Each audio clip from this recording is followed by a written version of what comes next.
Good day, class. Today we will be discussing about making a Carnot map with the number of input variables is 4. Previously, we discussed 3 inputs, and then for today, we will be discussing 4 inputs and how to construct the Carnot map. So, if, for example, we have given the certain function or output f based on the input variables w, x, y, z. So we know that this is an 4 input variables. And then the standard min terms is logic 1 at m equals 0, 1, 2, 3, 4, 5, and so on, as indicated by this problem. So first, we construct our truth table.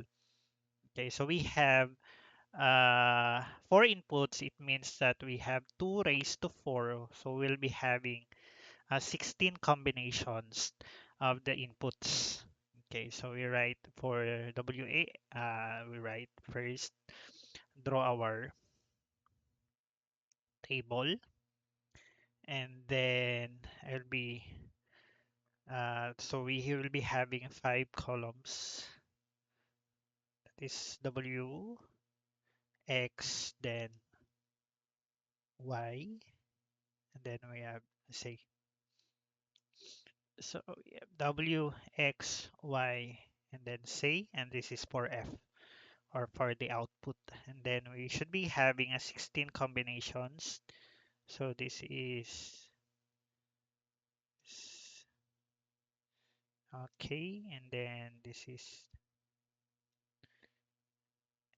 4. The 1, 2, 3, 4, 5, 6, 7, 8. So let's divide again this by 2.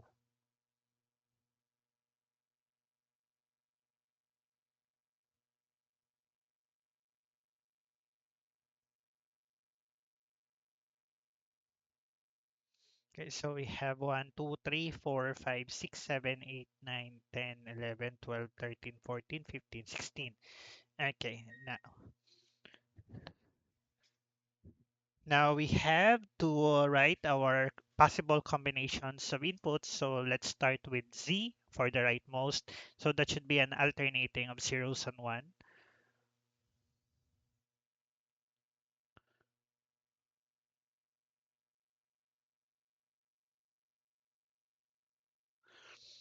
And then for the Y, next should be alternating of zeros and 1s by 2s. Okay,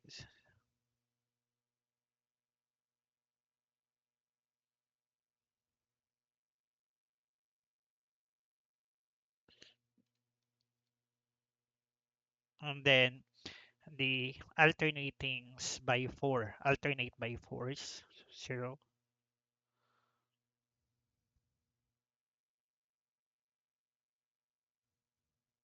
2, 3, 4.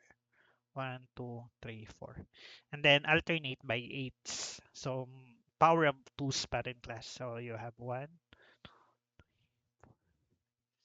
7, 8. Then 1, 2, 3, 4, 5, 6, 7, 8. Okay, min terms. Okay, diba min terms natin, tawag natin dito ay 0, 1, 2, 3, 4, 5, 6, 7, 8, 9, 10, 11, 12, 13, 14, then 15. Okay, then we locate m equals to 0 na mag-logic 1 siya. So we have 0, then 1, then 2, then we have 4, then 5, then 6, then 8, 9, 12, then 13. Then we have also 14. Okay, then siya. Then the rest be 0. So try to check na meron kayo dapat na ilang ones, 1, 2, 3, 4, 5, 6, 7, 8, 9, 10, 11. So 1, 2, 3, 4, 5, 6, 7, 8, ay mali. 1, 2, 3, 4, 5, 6, 7, 8, 9, 10, 11. So okay na yan. So then, we can list pwede namang hindi nyo na siya na isulat na m equals 0 tapos 1, 1, 1. Pwede naman kayong tumingin na lang kayo dito agad pag na-construct kayo ng Carnot map. Okay, ang construction natin ng Carnot map class. So you'll be having also 16 na squares because that is 2 raised to the 4. So you have the 16 combinations of all inputs. So you have ito tayo ng box.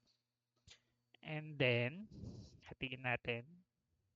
This time, pares-pares na sila. Okay, di ba? Previous example, we have sinolo ni X. This time, pares na si YZ. And this time, pares na rin si WX. So, si X na yung may pares. So, make sure this one is 16.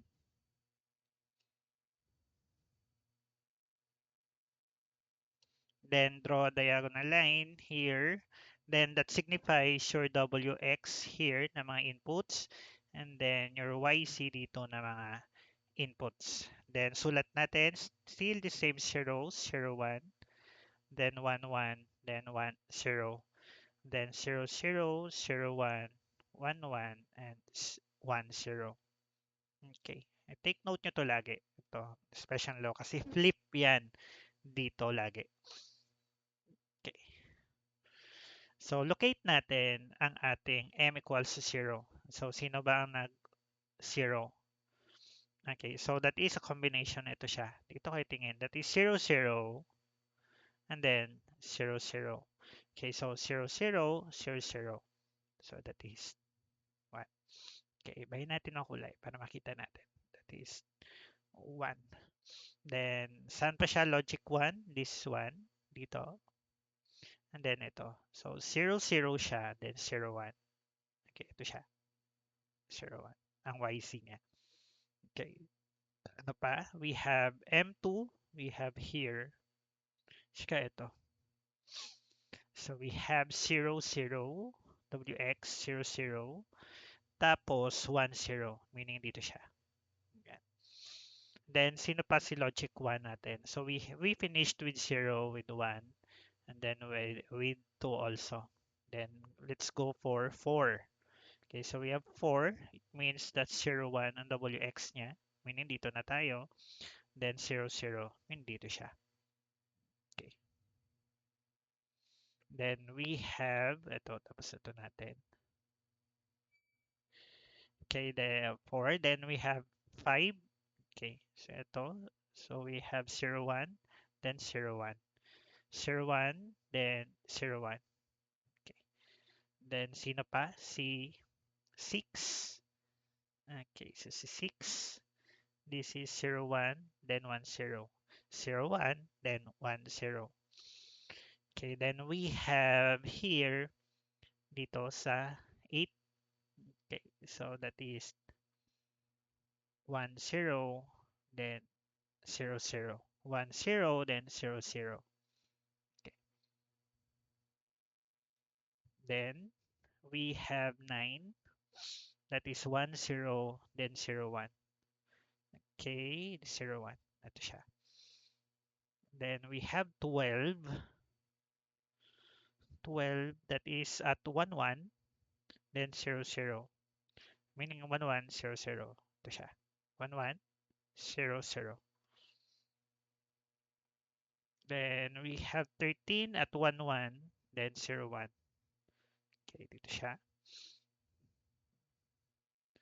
And then we have the 14. 13 at yun. Then we have 14.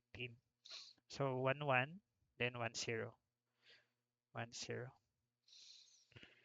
Okay, tingnan natin kung ang ating groupings or nailista ba natin lahat ng logic 1. 1, 2, 3, 4, 5, 6, 7, 8, 9, 10, 11. So we are expecting 11 ones sa loob ng Carnot map natin para hindi kayo malito. That is 8, 9, 10, 11. So that is perfect na ano. Perfect na 11. Okay, so gagawin natin, mag-groupings na tayo. Okay, so paano ang groupings natin? In multiples of 1s, 2, 4s, 8s, 16s, and so on nga lang. So ito, kita nyo agad, ito ay perfect na groupings. Okay. So anong basa nyo dyan, class? Anong basa nyo sa coordinates ng groupings na to? Ang basa natin dyan, kung titingnan nyo, nag-traverse siya from 0, 0 0, 0, 0, 1, 1, 1, 1, 0. Okay, kung mapapansin nyo class, kahit nagpalit ito, yung W nyo, nagpalit siya from 0 to 1. Ano pa rin siya? 1 pa rin. Ngayon, nagpalit ang X nyo ng 0 to 1, nagpapalit siya, oh. Tignan nyo, papalit siya. Ang value niya ay 1 pa din. It means we can ignore already ng ating WX kasi kahit anong state pala ni WX ay 1 pa din siya. Okay, ngayon, tingnan natin siya dito. Dito naman tayo nakatingin. 0, then 0, 1. Okay, anong input variable ang remains the same lang? Mapansin nyo, ang nag-retain dyan ay yung y lang. So, ibig sabihin, ng f mo ay meron ka ng, function f mo ay meron ka ng y prime. Okay, not y. It's because 0 kasi ang y. Okay. Then, anong next? Sa ano pang grouping sa atin? Class, tandaan nyo na ang dulo nito ay connected yan dito. Ito ay connected din doon. So, ang gagawin natin class is to overlap. Ito, i-wrap up natin tong dalawa. Ito. Ito. Ito. Ito. Ito. Okay. Then, basahin nyo kung ano yung mga input variables yung nagbago. Okay. Ngayon, sa WX, pumunta siya from here, pumunta dito. Okay, ano nagbago? Okay, so anong hindi nagbago? At ano nagbago? Ang nagbago ay yung X na 0, 1, 1 pa din siya.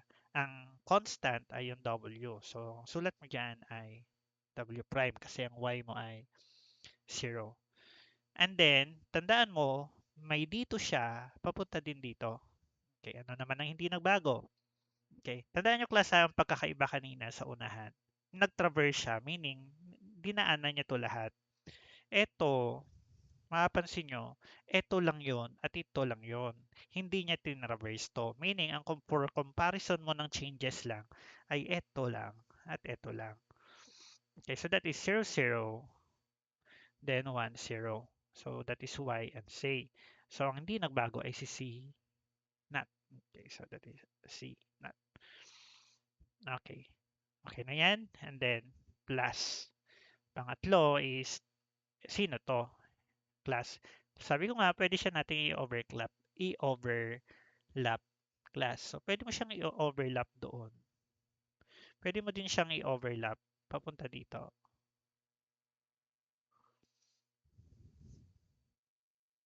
Ayan. So, pwede naman yan. Mhm. Okay. So, try natin na i-overlap natin siya dito para masanay kayong tagos lagi sa kabila. Okay.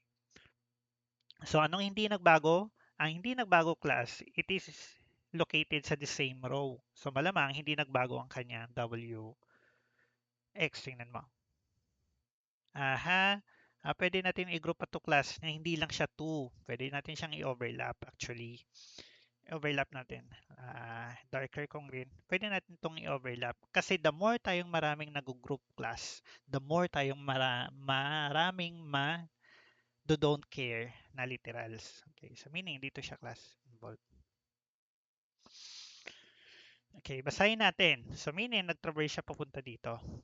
Okay, so anong hindi nagbago sa kanya is yung kanyang x. Since x equals to 1, so x ang sulat natin. Okay, then from here, nagbago na naman siya papunta dito. Okay, so ano yung hindi nagbago na parameter? That is your z not. Okay. Okay, so that would be your equation, your Boolean expression to define this truth table or to define this mean term equation. So, the next lecture, I'll be discussing the 5 variables.